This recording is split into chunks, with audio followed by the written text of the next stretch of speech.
धुंधली ने अपनी बहन से संतान प्राप्त की थी। तो जो बहन से बहन को संतान मिली थी महाराज, उसका नाम रखा गया था धुंधकारी। और जो फल से गौ के बछड़ा हुआ था उसका नाम रखा गया था गौकर्ण। गौकर्ण हमेशा भगवान की सेवा में लीन रहा करते थे। और धुंधकारी ये वेश्याओं में फंसा हुआ था, गंदी चीजों में फंसा हुआ था। तो यही भागवत कथा से धुंधकारी का उद्धार हुआ था। इसी श्रीमद् भागवत कथा से 7 गांठ के बांस में धुंधकारी ने प्रवेश किया था और प्रत्येक दिन एक गांठ टूटती जाती थी। तो 7वें दिन बताया जाता है कि धुंधकारी का इसी भागवत कथा सुनने से उद्धार हुआ था। श्रीमद् भागवत का मतलब क्या होता महाराज? श्रीमद् भागवत का मतलब क्या होता है? श्री माने लक्ष्मी, मद माने अहंकार, और भा माने भक्ति, गा माने ज्ञान, बा माने बैराग, और ता माने तरुण। लक्ष्मी होगी तो आपको अहंकार भी होगा। होगा? है तुम्हें? तुम्हारे पास तो बहुत पैसा है। महाराज कहा जाता जहां लक्ष्मी होती वहां अहंकार तो आ ही जाता है। क्योंकि भाई हमें हमारे आगे कोई है ही नहीं, हम पैसे वाले, हम कहां किसी को समझेंगे। तो ऐसा नहीं होना चाहिए। भक्ति करोगे तो ज्ञान बढ़ेगा, ज्ञान बढ़ेगा तो वैराग्य होगा, और वैराग्य होगा तो महाराज तरुण तो हो ही जाओगे। श्रीमद् भागवत का मतलब होता है, इसमें अक्षर होते हैं कितने महाराज? 7। श्रीमद् भागवत में अक्षर होते हैं 7। और हमारे आपके जीवन में दिन कितने? बोलो 7। इन्हीं 7 दिनों में हमने आपने जन्म लिया, इन्हीं 7 दिनों में बड़े हुए, इन्हीं 7 दिनों में विवाह हुआ, बुढ़ापा आया, और इन्हीं 7 दिनों में चले भी जाते। कोई 8वां दिन तो नहीं बना, 7 दिन चाहिए। तो इसे अपने अपने भागों में बांटना होता है। श्रीमद् भागवत को जैसे भी अपने अपने भागों में बांट लो, इससे हमें सीख मिलती है, शिक्षा मिलती है कि हमें जीवन में क्या करना चाहिए, कैसे रहना चाहिए। महाराज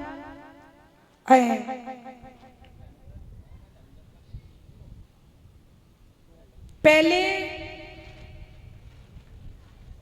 लोगों के पास टाइम बहुत होता था भक्ति करने का। सतयुग, द्वापर, त्रेता, इनमें टाइम बहुत हुआ करता था। क्योंकि इनमें पता है उम्र कितनी होती थी? 1 लाख वर्ष। जब 1 लाख वर्ष उम्र होती थी महाराज, तब 10-20 साल भजन किया, 10-20 साल मामा के यहाँ रहे, साधु के यहाँ रहे, तब टाइम बहुत होता था। और इस कलयुग में दादा काऊ से पूछो तो मुंह से यही निकलेगा, भैया मेरे पास टाइम ही नहीं है। सबसे बड़ी समस्या है टाइम की, क्योंकि इस कलयुग में उम्र बहुत कम है। जब 1 लाख वर्ष हुआ करती थी उम्र, तब टाइम बहुत होता था। द्वापर में 1 जीरो और घटा दो, कितनी बची महाराज? 10,000। 100 क्यों बची? और त्रेता में 1 जीरो और हटा दो, कितनी बची? 1,000। तब भी टाइम होता था। लेकिन इस कलयुग में 1 जीरो और हटा दो, कितनी बची? 100। अब इसमें टाइम ही नहीं है। लेकिन अब तो वो भी 100 पूरी नहीं है, अब तो बेहू 100 पूरी ना है। क्योंकि महाराज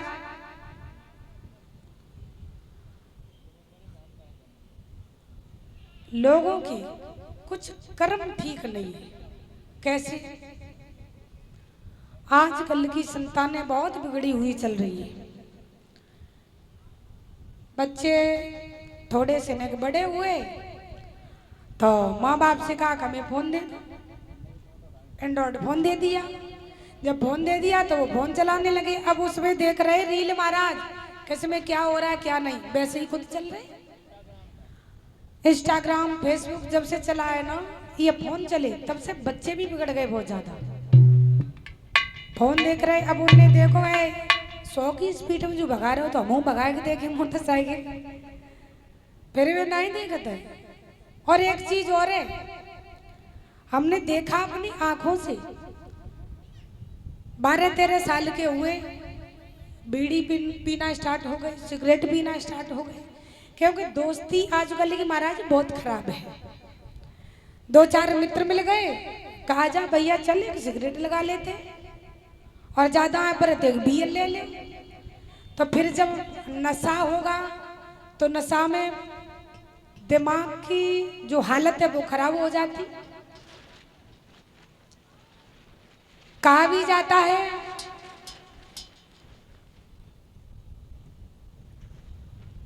जो शराब होती है ना वो बुद्धि को सड़ाती है। जब पी लेते आपने भी देखा होगा कि दारूबाज कहीं कहीं पड़े कहीं कहीं पड़े। तो इसी वजह से इस कलयुग में किसी के पास टाइम नहीं है, सबसे बड़ी कमी है टाइम की। देखेंगे महाभारत की तरफ, परीक्षित महाराज ये महाभारत क्यों हुआ था और कब हुआ कैसे हुआ।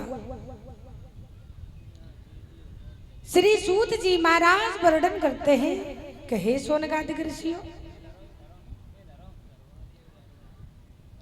ये जो महाभारत हुआ था एक छोटी सी बात के ऊपर हुआ था, कोई ज्यादा बड़ी बात नहीं थी।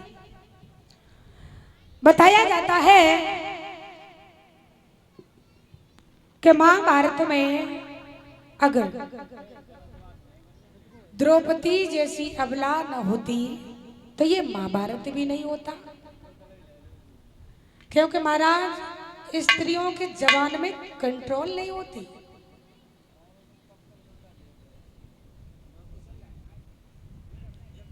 स्त्रियां होती हैं जो वो मानती नहीं किसी की, अपने आगे जबान थोड़ी ठीक नहीं होती। लेकिन माता में ना हमारी आगे बहुत अच्छी, ये मत कहियो कि शांति जी पहले ही दिना क्लास लगाए वो चालू हो गए।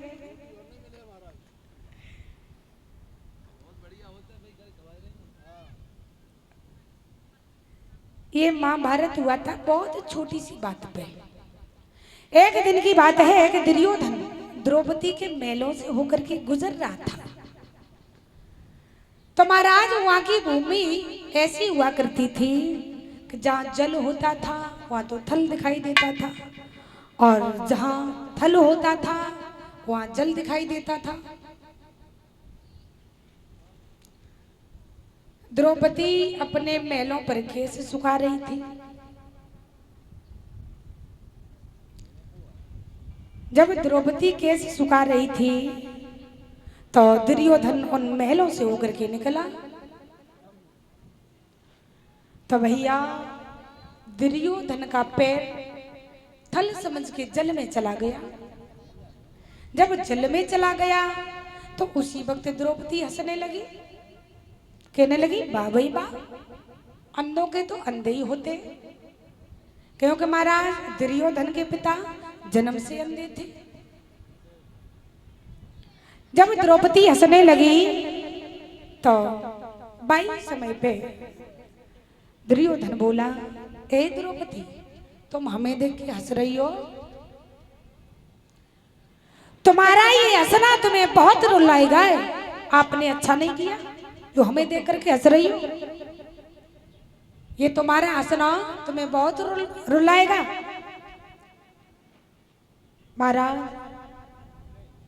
इसी बात पर ये महाभारत हुआ था। यहां तक बताया जाता है दुर्योधन ने जुए का खेल रचवाया था द्रौपदी से बदला लेने के लिए।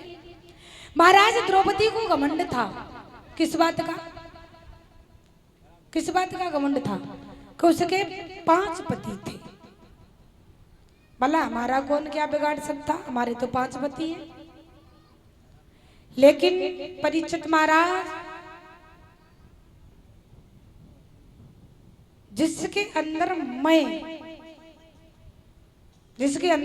मैं है वो कुछ भी नहीं है। यहां समझेगा कि मैं माने बहुत कुछ, लेकिन कुछ भी नहीं। कहा भी जाता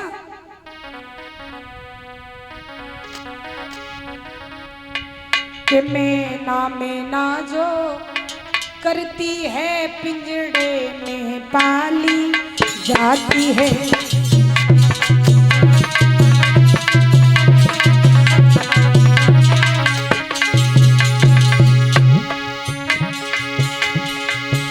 मैं ना जो करती है पिंजड़े में पाली जाती है।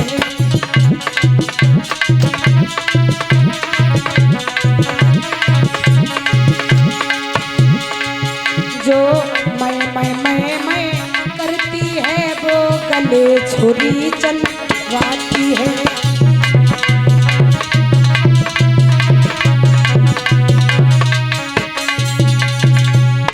महाराज कहा जाता मैं ना, आपने ये समझा कि मैं माने कुछ नहीं, जो भी है भगवान का है, हमारा कुछ नहीं।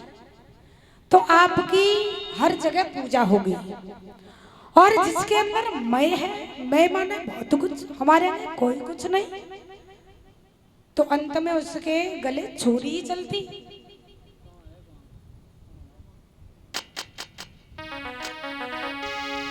कहा भी जाता अरे 4 वेद 6 शास्त्र में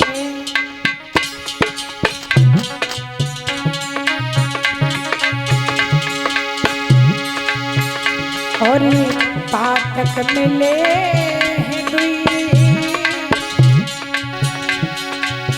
दुख दीनों दुख होते, सुख दीनों सुख होए ओ प्यारे, सुख दीनों सुख होए।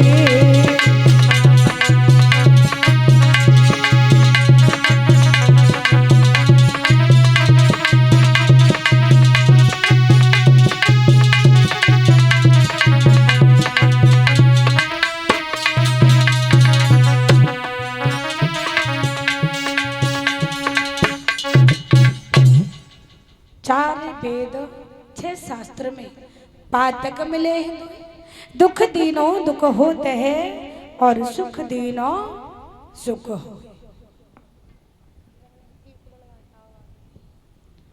लेकिन इस कलयुग में ऐसा कुछ नहीं है।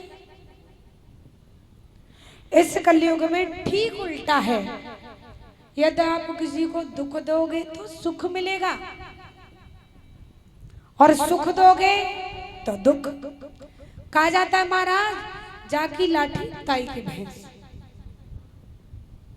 इस कलयुग में तो जो जुए का खेल था, दुर्योधन ने एक छोटी सी बात पे रचवाया था, द्रौपदी से बदला लेने के लिए। पारा